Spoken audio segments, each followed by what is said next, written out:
Ya, oke. Kuliah kita hari ini, kita akan pelajari tentang protokol-protokol ya, yang memungkinkan sehingga internet itu bisa berjalan. Kalau misalnya Anda melihat modul e-learning yang ada, ya, di situ ada sebuah film ya, yang membantu untuk menjelaskan tentang cara kerja dari internet itu sendiri. Ya. Kita sudah tahu bersama bahwa internet itu terdiri dari beberapa macam lapisan ya. Ada lapisan konten, ada lapisan data, ada lapisan source code, ya, dan ada lapisan fisik. Ya. Nah, sekarang kita akan fokus ke lapisan source code ya, yang membuat internet itu bisa berjalan ya, atau bekerja. Nah, silakan Anda melihat film ya, link film cara kerja internet. Link film cara kerja internet. Nah, kalau Anda perhatikan ya,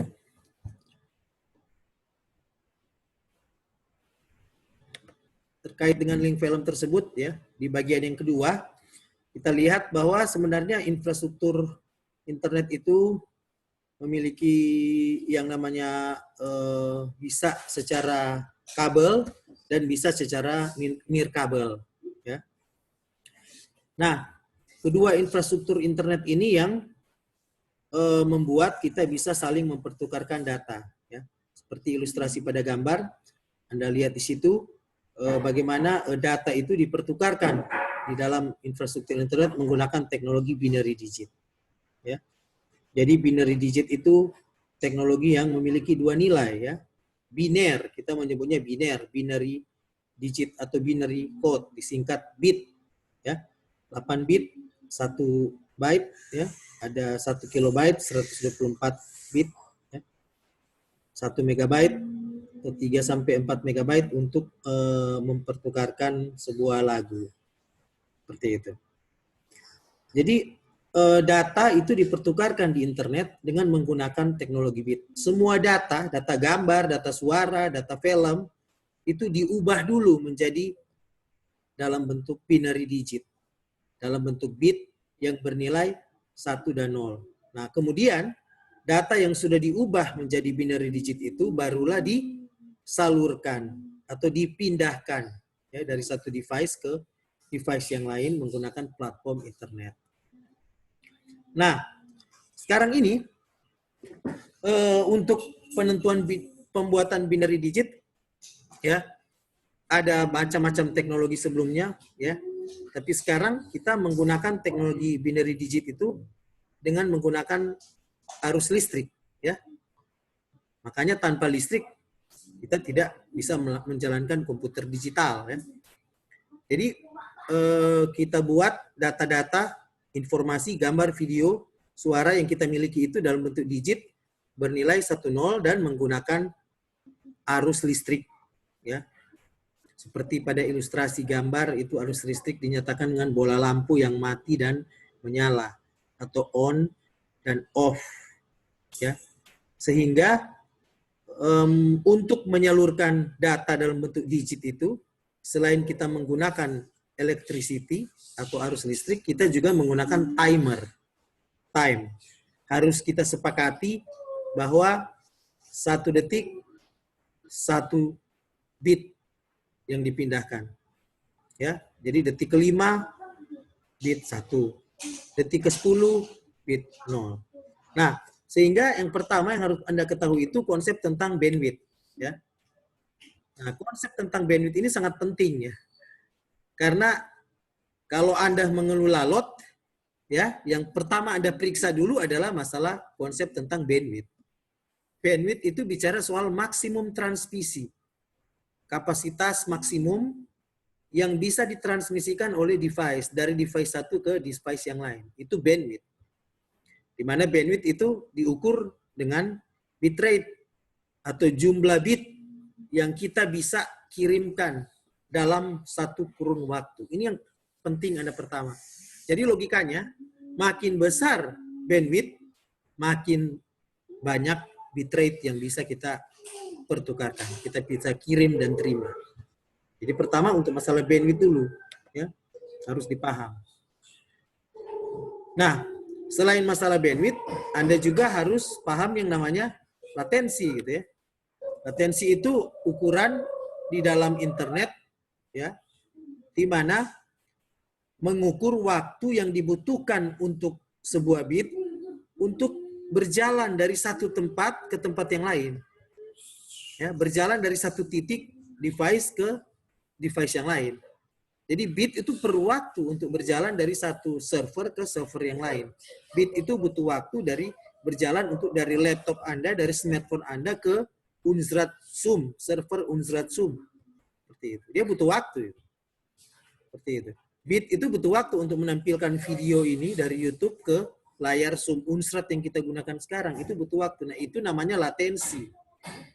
Jadi, kalau kita bicara soal mengukur, ya, kecepatan, itu ada dua unsur. Ada yang namanya bandwidth yang diukur dengan bitrate, dan ada yang namanya latensi. Seperti itu. Ya. Misalnya diilustrasikan di sini, bit itu ya dari satu tempat ke tempat yang lain berbeda-beda ukurannya. Ada 0,6 milisecond, ada 0,1 milisecond, seperti itu. Ya. Jadi misalnya kita ingin memindahkan data lagu 3 megabyte itu dalam butuh waktu 3 detik dengan bitrate itu 8-nya. Jadi ada sending, ada receiving. Itu tergantung dari bandwidth dan tergantung dari latensi. Nah, sedangkan infrastruktur internet itu dipindahkan itu bisa menggunakan kabel seperti pada gambar, ya. Contoh misalnya menggunakan electricity itu kabel tembaga, ya. Dulu zaman saya internet itu pakai kabel tembaga. Ya, itu murah, tapi signal loss-nya banyak, maksudnya banyak paket yang hilang. Ya. Seperti itu. Nah, sekarang itu ditemukan teknik yang lebih bagus menggunakan cahaya. Ya, itu yang kita sebut dengan fiber optik. Ya. Fiber optik itu di dalamnya ya cahaya itu yang kita pindahkan. Ya. Jadi di dalam fiber optik itu kalau Anda bisa lihat gambar ini, ya. Jadi bit itu diantar oleh cahaya. Nah, di dalam kabel fiber optik yang kecil itu bounce rate-nya kita bisa atur. Jadi mungkin satu kabel itu bisa sampai 5 sampai 10 bit cahaya itu. Nah, sehingga dia cepat. Ya, karena apa? Karena beda dengan listrik, kalau cahaya dia tidak ada signal loss. Jadi dia bisa mengantar data bit dari Manado sampai ke Amerika, kemudian dia ke Eropa, balik lagi ke Manado. Dia sangat cepat dan tidak ada signal loss. Itulah sebabnya kenapa fiber optik infrastruktur internet dunia itu dibangun dengan fiber optik yang menyambungkan itu. Fiber optik di bawah laut. Gitu ya. Submarine kabel. Nah, sehingga kalau ada gangguan di submarine kabel yang level internasional itu ya bisa mengganggu internet banyak negara seperti itu. Itu. Nah, dia sangat ekspensif, sangat mahal, ya, dan sulit untuk memasang fiber optik. Nah, model yang ketiga itu kita menggunakan gelombang radio. Ya, gelombang radio ini itu yang kita sebut sebagai nirkabel atau wireless. Ya, kita biasa mengakses internet bisa dengan menggunakan wireless. Wireless itu binary digitnya itu dirubah menjadi gelombang radio seperti ilustri pada gambar. Ya, jadi 0 ke bawah, 1 ke atas digital. Nah, itu biasanya untuk perangkat-perangkat mobile. Nah, itu kita biasanya menggunakan gelombang radio, ya. Jaraknya hanya dekat, ya. Itulah sebabnya BTS ya memancarkan gelombang radio. BTS itu harus banyak karena dia tidak bisa jauh seperti fiber optik. Sehingga kalau kita berpindah dari satu tempat ke tempat yang lain menggunakan perangkat handphone mengakses internet, kita harus pindah ke BTS yang lain, ya. Contoh ya, Kota Manado sendiri saja itu punya sekitar 400-an BTS, ya, sehingga mengcover seluruh wilayah Kota Manado, ya. Jadi ini contoh penggunaannya, masuk ke infrastruktur wireless, baru kemudian datang ke fiber optik lewat di submarine kabel, ya. Kemudian kita bisa menerima data itu. Atau kadang-kadang dari BTS langsung diteruskan ke satelit. Satelit menembakkan kembali ke bumi dan kita menerima data itu. Jadi sebenarnya infrastruktur internet itu yang terpenting, ya itu tadi ya. Kita bicara soal bagaimana kita bisa memindahkan data dengan menggunakan ukuran bandwidth dan ukuran latensi. Ya. Baru yang kedua, itu ada 3 cara yang sekarang kita gunakan. Yang pertama adalah menggunakan kabel tembaga. Ya, dulu zaman internet kabel tembaga. Sampai sekarang juga masih ada yang pakai.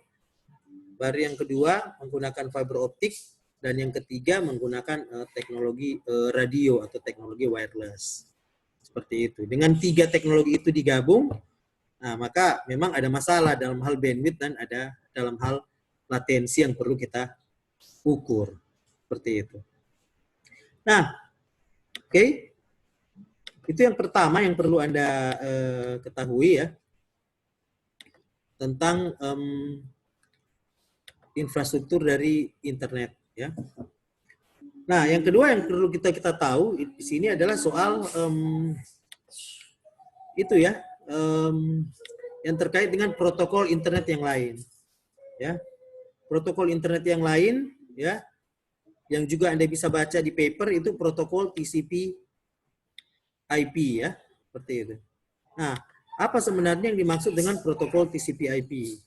Pertama kita lihat dulu protokol yang pertama, protokol yang kurang bilang itu protokol IP ya. Nah, protokol IP ya, atau disebut kepanjangannya Internet Protocol ya, itu sebenarnya mengatur tentang pengalamatan atau addressing ya. Mengatur tentang pengalamatan atau addressing. Jadi protokol IP itu dia mulai di tahun 1970, Fincher dan Bob Kahn ya, yang pertama kali mendesain ya protokol dari internet itu. Mereka menyebutnya protokol internet atau internet protokol, disingkat menjadi IP ya.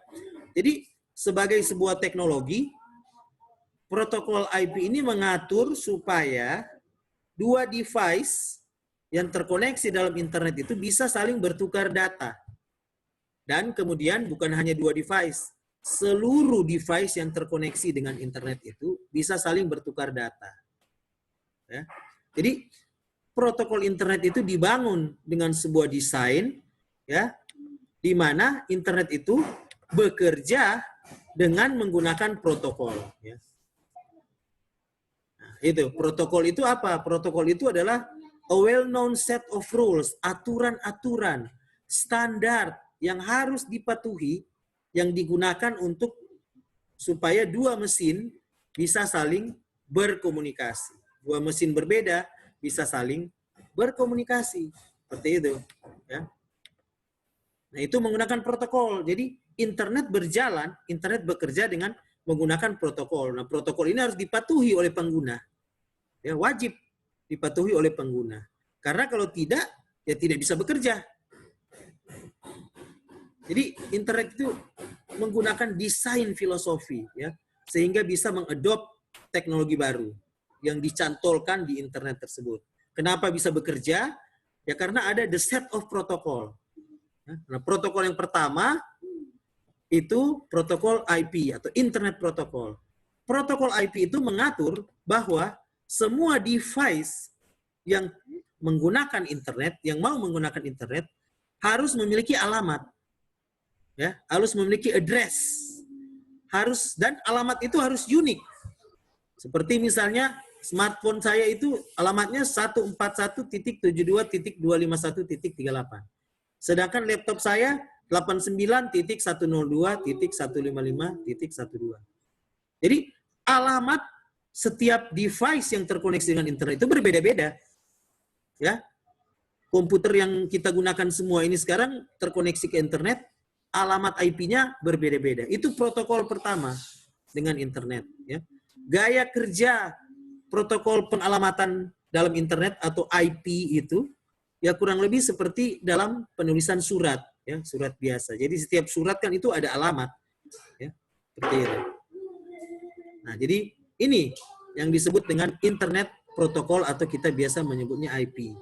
Protokol yang pertama yang diciptakan oleh Fincher dan Bob Kahn itu, mereka yang desain bahwa internet itu harus memiliki protokol yang kita sebut sebagai protokol IP atau Internet Protokol. Internet Protokol mengatur tentang pengalamatan. Jadi semua device harus memiliki alamat yang unik. Sehingga dengan alamat yang unik itu kita bisa saling bertukar data dari siapa ke siapa. Seperti itu. Ya, itu protokol yang pertama itu. Protokol IP. Nah, waktu mereka create protokol IP itu, ya, teknologi pertama yang digunakan itu adalah IP versi 4. Ya. Sama persis cara kerjanya. Jadi alamat IP itu versi 4, ya.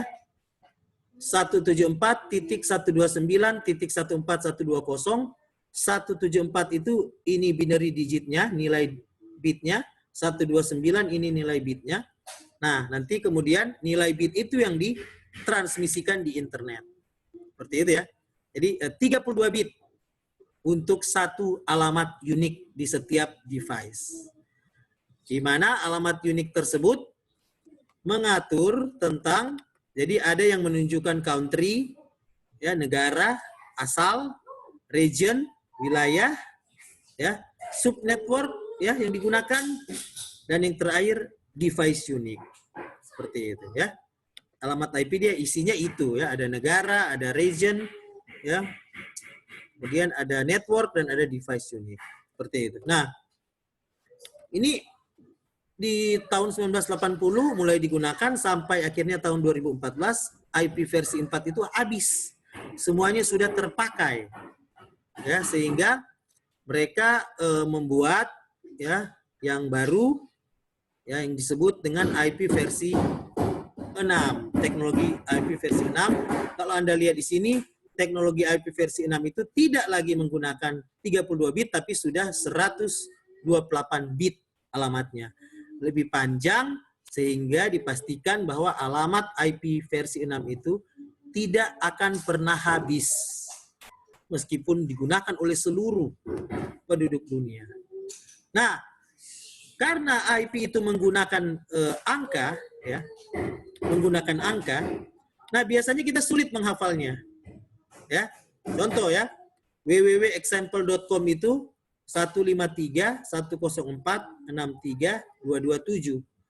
Nah, dibuatlah sebuah protokol yang baru yang namanya protokol DNS atau Domain Name System, sehingga orang yang menggunakan internet tidak perlu lagi menghafal angka, tapi langsung mengetik nama. Ya, langsung mengetik nama. Contoh, ya. Misalnya saya sharing di sini. Jadi kita menggunakan nama, ya.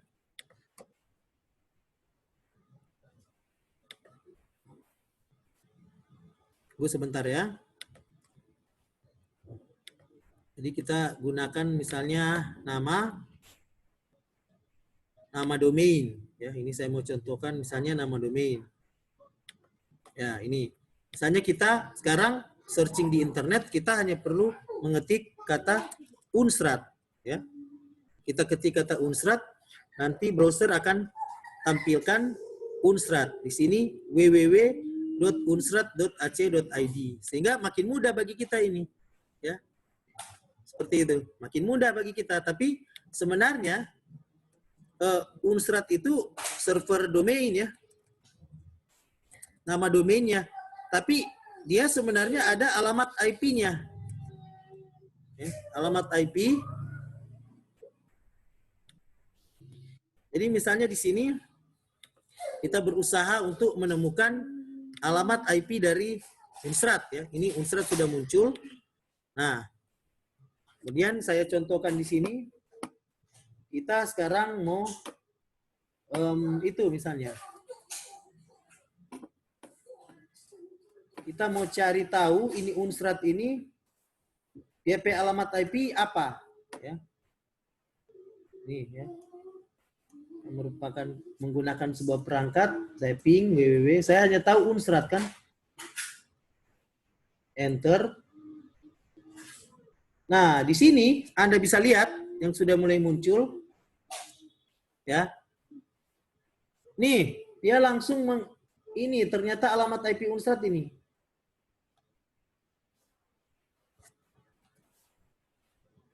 Oke. Sorry. Jadi kalau Anda lihat di sini itu perintah ping itu untuk menguji ya. Nih, Anda bisa lihat di sini. Jadi ternyata alamat IP Unsrat itu di 103.84.116.44. Itu adalah alamat IP dari Unsrat ya. Jadi kita seperti sudah tidak tahu lagi itu, yang hanya kita tahu itu ya hanya ini, hanya Unsrat gitu.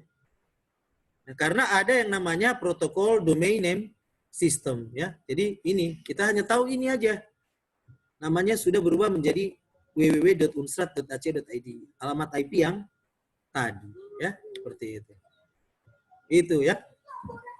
Itu tentang protokol DNS ya. Nah, berikut yang Anda perlu tahu itu jenis protokol yang lain itu adalah protokol TCP ya. Jadi tadi ada protokol IP, ada protokol DNS yang mengatur domain name system, protokol IP itu internet protokol, dia mengatur pengalamatan atau unique address. Nah, sekarang protokol yang berikut adalah protokol TCP ya. Dia mengatur supaya data yang kita kirimkan ya itu benar-benar reliable. Atau data yang kita terima benar-benar reliable atau dapat diandalkan. Seperti itu ya. Jadi misalnya kita mengakses sebuah website ya seperti website Unsrat tadi. Nah, pada saat kita mengetik browser ya, kemudian kita meminta untuk menampilkan website Unsrat tadi, nah itu ada protokol TCP yang menjamin bahwa website yang kita buka itu benar-benar website Unsrat.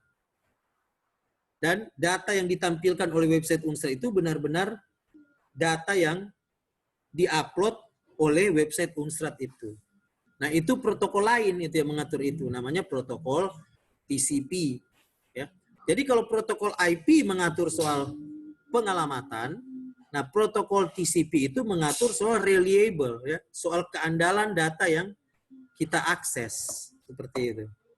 Jadi di sini ya dijelaskan bagaimana pada saat kita meminta browser untuk mengakses website Unsrat, ya, seperti ini, itu permintaan kita itu di browser itu akan melewati banyak jalur, ya, akan melewati banyak jalur. Ini yang namanya information, dia lewat banyak jalur dan itu terpisah-pisah jalurnya. Nih, ini contoh ilustrasi yang sangat baik, ya. Jadi data yang kita minta itu biasanya melewati jalur yang berbeda-beda dari satu device laptop kita misalnya ke server Unsrat, ya. Anda bisa lihat itu permintaan datanya itu, jalur datanya itu jalan berbeda-beda itu. Dan akhirnya browser menampilkan website Unsrat. Cara internet itu dikirimkan model itu dalam bentuk IP paket. Misalnya, ya, ini contoh ya. Ada sebuah ilustrasi pesawat luar angkasa, ya. Pesawat luar angkasa itu kita mau pindahkan, ya, dari satu lokasi ke lokasi yang lain. Jadi pesawat luar angkasa yang satu itu kita preteli, kita bagi-bagi, ya, menjadi paket-paket kecil, ya. Jadi data itu kita bagi menjadi paket-paket kecil dan paket-paket kecil itu melewati banyak jalur, ya. Kemudian dia akan sampai di Space Shuttle Launchpad. Di situ disatukan dulu, ya. Setelah sampai di situ, paket-paket pesawat luar angkasa yang kecil-kecil itu disatukan dulu, kemudian dia jadi satu dan dia bisa diberangkatkan. Nah, komunikasi data di internet juga modelnya seperti itu. Jadi sebuah data huruf, data gambar, data video, data suara itu dipecah-pecah, dibagi-bagi menjadi paket-paket yang kecil-kecil. Nah, paket-paket yang kecil-kecil itu kemudian berjalan di infrastruktur internet via kabel, via wireless, via serat optik, ya. Kemudian dia sampai dulu di satu tempat, dia disatukan dulu, baru kita bisa melihat. Ini contoh. Anda misalnya mau kirim gambar ke Instagram, ya, upload gambar di Instagram. Nah, gambar foto kita itu dirubah dulu menjadi paket-paket kecil nih, ini nih, menjadi paket-paket yang kecil seperti ini, ya, itu yang kita sebut paket, ya. Kemudian paket-paket itu berjalan mengikuti jalur yang berbeda-beda, path yang berbeda-beda. Yang pasti tujuannya mereka tahu karena ada alamat IP. Ya. Jadi melewati paket yang berbeda-beda itu yang kita sebut router. Ya, dia tidak satu jalur begitu, tapi dia lewat beda-beda. Kemudian dia sampai di kita, itu seperti itu. Ya. Jadi tidak seperti yang Anda bayangkan. Misalnya kita upload foto di Instagram, ya, itu waktu kita tindis tekan upload. Nah, gambar itu dipecah-pecah dulu menjadi paket, lewat banyak server Instagram, kemudian server Instagram kembali menampilkan gambar itu sudah utuh. Ya. Nah, saat pemilihan jalur, ya, biasanya paket-paket itu akan memilih jalur yang paling murah, memilih jalur yang paling cepat, ya, memilih jalur yang paling dekat. Sehingga di internet itu ada istilah fault tolerant, di mana fault tolerant itu kalau ada jalur path yang rusak, maka secara otomatis paket akan mencari jalur lain yang tidak rusak. Itu tuh konsep fault tolerant dalam pertukaran data dalam komputer. Sehingga bisa reliable, data yang kita terima lengkap, foto yang kita upload di Instagram itu sesuai yang ditampilkan dengan yang kita upload. Itu yang namanya reliability. Nah, untuk menjamin supaya reliability paket-paket itu tersambung kembali, itu di-create protokol berikut yang namanya protokol TCP atau Transmission Control Protocol. Disingkat TCP, Transmission Control Protocol. Jadi kalau protokol IP dia mengatur alamat dari alamat X kepada alamat Y, sedangkan protokol TCP itu mengatur data yang dikirim dari alamat X dan sampai ke alamat Y harus lengkap. Ya. Tidak boleh tak potong-potong. Jadi protokol TCP itu mengatur tentang sending and receiving data dalam bentuk paket. Ya, sehingga data yang kita terima itu reliable. Foto yang kita kirim muncul di Instagram reliable, lengkap. Ya. Jadi tugas dari protokol TCP itu, begitu satu data dikirim, belum sampai ke kita, dia periksa dulu. Ya. Dia periksa dulu, oh data yang dikirim ada 6 paket. So dipecah-pecah jadi 6 paket. Tuh 6 paket itu so sampai enggak semua. Nah kalau paketnya sudah sampai, dia kayak beri tanda. Oke, paketnya sudah lengkap. Nah contoh ini misalnya lagu kita bisa dengar. Nah, kalau paketnya belum lengkap, dia belum akan kasih orang dengar itu lagu. Atau gambarnya belum lengkap, dia belum akan kasih orang. Dia akan kirim lagi ke server. Dari 6 paket, cuma 3 paket yang sampai. Ada 3 lagi belum sampai. Jadi dia akan tunggu sampai 3 paket yang terlambat itu datang, baru dia sign, dan data itu dia tampilkan ke orang. Itu tugas dari protokol TCP. Seperti itu. Jadi ada protokol IP yang mengatur alamat, semua alamat harus unik, sehingga kalau kita kirim dari alamat A ke alamat B, pasti sampai ke alamat B. Dan yang kedua, ada protokol yang mengatur tentang reliable, bahwa data yang dikirimkan itu pasti andal, lengkap. Nah, itu yang protokol TCP. Jadi, protokol TCP dan protokol IP ini di-create oleh Fincher dan Bob Kahn, sehingga bisa terjadi komunikasi, ya, bisa terjadi koneksi, bisa terjadi komunikasi, dan bisa terjadi kolaborasi antar satu data dengan data yang lain di platform atau internet itu yang sangat rumit ini. Jadi paket di reassemble in order. Itu kerja dari protokol TCP. Seperti itu. Jadi sehingga kita bisa melakukan sending email, web browsing, video chatting, using an app, device talk, itu karena protokol TCP dan protokol IP, ya, cara kerja dari protokol TCP dan protokol IP. Nah itu sebenarnya, ya. Itu yang sangat menarik ya. Jadi protokol-protokol utama ya yang membuat internet itu bisa berjalan itu ada protokol IP yang mengatur pengalamatan dan ada protokol TCP yang mengatur data yang dikirimkan itu reliable. Kemudian ada protokol DNS yang membuat kita tidak perlu menghafal angka. Kita hanya perlu menulis nama sesuai bahasa yang kita kenal, bahasa Indonesia atau bahasa Inggris. Ya, itu protokol-protokol utama dari internet. Ya, kalau Anda lihat, misalnya di e-learning, ya, itu saya sudah mengupload itu, ya. Kalau Anda lihat di sini, nih ada paper dari Paul Baran, ya. Kemudian ada paper dari Fincher, Protocol for Packet Network Intercommunication. Jadi yang saya terangkan tadi itu adalah dua paper tersebut. Ya. Apa itu protokol IP, apa itu protokol TCP. Ya. Nah, selain protokol tersebut, ada juga protokol yang lain ya, yang kita harus tahu ya. Itu misalnya protokol yang disebut dengan HTTP ya, dan HTML. Ya. Jadi protokol HTTP dan HTML ini dia bekerja sehingga kita bisa membaca data yang ditulis di internet di sebuah halaman web. Ya. Itu menggunakan protokol HTTP dan protokol HTML. Karena kan sekarang ada banyak sekali data yang ada di internet. Nah, bagaimana caranya itu berkomunikasi satu dengan yang lain? Jadi selain protokol IP, ada juga protokol TCP, dan ada satu device yang mengeksekusi protokol HTTP dan HTML. Itu yang kita sebut dengan URL, ya, Uniform Resource Locator. Di mana contoh di sini Tumblr misalnya, sebuah aplikasi blog. Ya. Jadi protokol HTTP dan HTML ini, kalau saya bisa contohkan di sini, ya, misalnya kita membuka website Unstrat, ya, website Unstrat ini tulisannya HTTP, ya.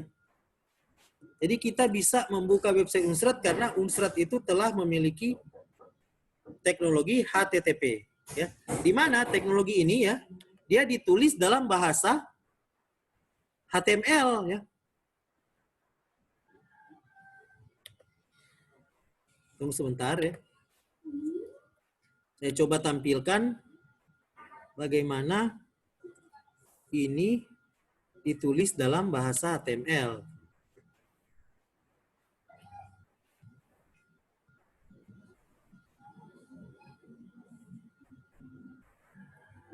Sebentar ya.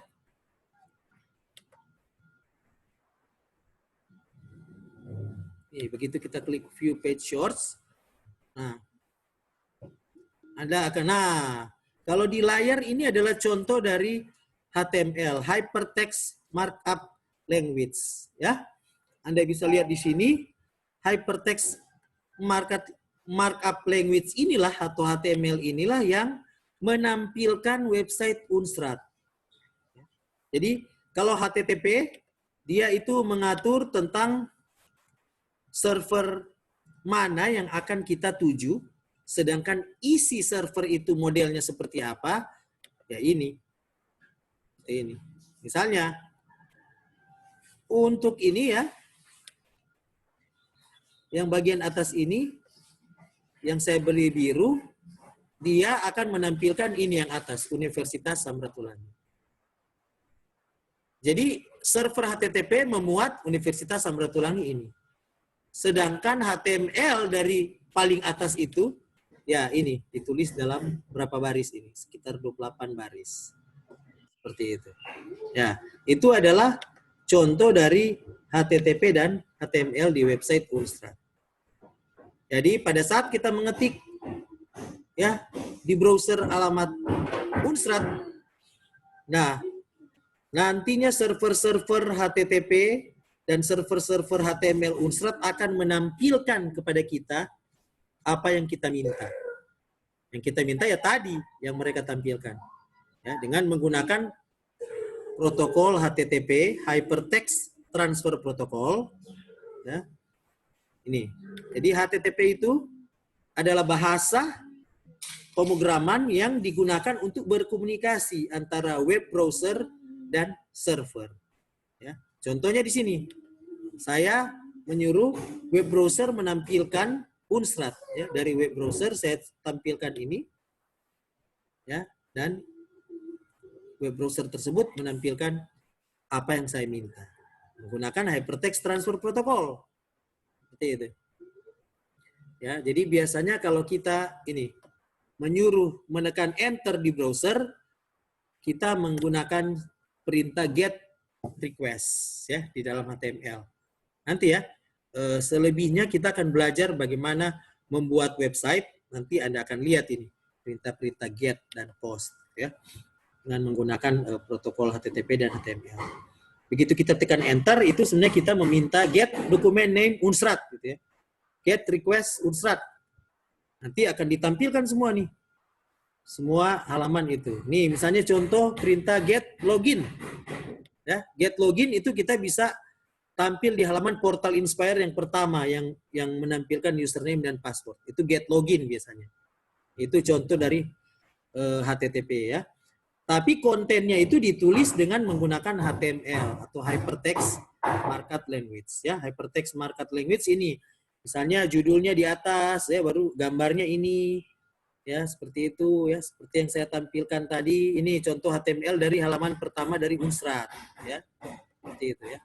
Kalau misalnya ini portal Inspire, kita masuk di beranda portal Inspire, ini juga kita bisa melihat contoh dari HTML dari portal Inspire. Ini nih, contoh HTML dari portal Inspire untuk halaman beranda.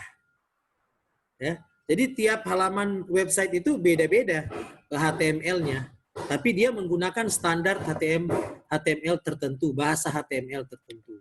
Ya. Semua Wikipedia, Facebook, Twitter, Instagram, ya, semua mereka menggunakan protokol teknologi HTTP dan HTML untuk menampilkan konten di web. Seperti itu. Kayak ini contoh fitur search, fitur login, ya, itu tidak menggunakan kata get, tapi menggunakan kata post. Ya itu nanti kita belajar di pemrograman. Jadi begitu kita login, kita biasa begitu kita tekan login itu berarti kita menyuruh HTTP dan HTML melakukan post request. Ya, ada server tertentu yang akan membalas kita. Nah, itu bisa terjadi karena ya itu ada yang namanya HTTP dan HTML. Nah, ini contoh diperkenalkan satu istilah cookie ya. Jadi bukan cookies, cuma cookies ya. Di mana kita akan selalu diingat kalau kita sering mengakses portal Inspire, nanti portal Inspire akan memberi kita cookies, sebuah unique ID di mana portal Inspire tahu bahwa setiap kali kita masuk ke situ, kita pasti akan menggunakan username dan password yang ini. Sehingga kita tidak perlu lagi menghafal username password kita. Hanya perlu mengaktifkan pertama kali cookie, itu secara otomatis. Gitu. Begitu kita mengakses portal Inspire pertama kali, nah dia akan langsung simpan itu cookie untuk kita itu. Jadi ini sebenarnya yang dimaksud dengan internet. Internet itu sebuah teknologi yang bekerja dengan protokol-protokol tertentu. Ya. Nah, karena ini teknologi internet diciptakan tahun 1970, jadi masih ada gangguan-gangguan keamanan ya. Itulah sebabnya ada protokol security di internet. Pertama kali Anda harus tahu, itu yang kita sering sebut sebagai secure socket layer atau yang disebut transport layer security, disingkat SSL dan transport layer security. SSL ini menjamin supaya pertukaran data antara klien, antara kita dan server Unstrat itu terlindung. Tidak ada orang lain yang bisa lihat ya. Jadi kayak bisa contoh misalnya kita lihat website Unstrat ini nih. Sudah ada HTTPS ya, berarti itu sudah ada secure socket layer atau TLS, SSL, dan kemudian ada ada gambar kunci di sini. Ya. Kalau kita lihat gambar kunci di sini, Anda lihat di sini bahwa sertifikat TLS atau SSL kita itu bagus. Ya, nih sudah menggunakan teknologi RSA G1 dikeluarkan oleh Geotrust. Itu menunjukkan bahwa kalau kita mengakses Usrat, begitu juga dengan portal Inspire ya, dia sudah ada SSL TSR-nya. Kalau kita, nah di sini ada cookies ya, cookies itu informasi yang disimpan oleh web portal Inspire. Karena saya sering menggunakan ini, dia sudah simpan cookiesnya. Jadi saya masuk berikut, sudah tidak perlu ketik lagi username password, tinggal tekan login. Nah ini contoh sertifikatnya valid ya, dan semua data yang kita pertukarkan di portal Inspire itu terlindung, tidak bisa ada orang lain yang liar. Karena apa? Karena sudah menggunakan protokol TLS itu ya, protokol TLS. Jadi semua website-website yang menggunakan protokol TLS itu biasanya sudah HTTPS, sudah ada kata S di belakang atau secure. Seperti itu. Nah, kalau belum itu hanya menggunakan HTTP saja. Ya, tapi kalau sudah pakai HTTPS berarti itu sudah menggunakan teknologi SSL ya atau TLS. Ya ini tadi ada sertifikat authority-nya sehingga kita tidak perlu khawatir data yang kita pertukarkan di website tersebut seperti contoh tadi website portal Inspire ya cenderung aman, tidak bisa dihack oleh orang lain ya seperti itu. Nah kalau biasanya tidak punya sertifikat akan muncul peringatan warning ya, dan kita harus berhati-hati di situ ya karena berarti website itu tidak aman ya. Jadi HTTP dan DNS ini, protokol HTTP dan DNS tadi itu dia manage sending and receiving untuk file-file yang ada di web. Ya, sedangkan TCP dan IP itu dia mengatur supaya data yang kita pertukarkan itu sampai di tempat tujuan dan reliable, lengkap datanya. Ini protokol-protokol dasar dari internet. TCP/IP ya dan mengatur routing ya. Routing itu perjalanan satu data dari satu titik ke titik yang lain. Sedangkan HTTP dan DNS itu mengatur tentang bagaimana kita mengirim dan menerima data atau web file di internet itu. Jadi saya kira itu aja ya yang perlu Anda ketahui tentang protokol-protokol dasar di internet ya. Seperti itu. Nah,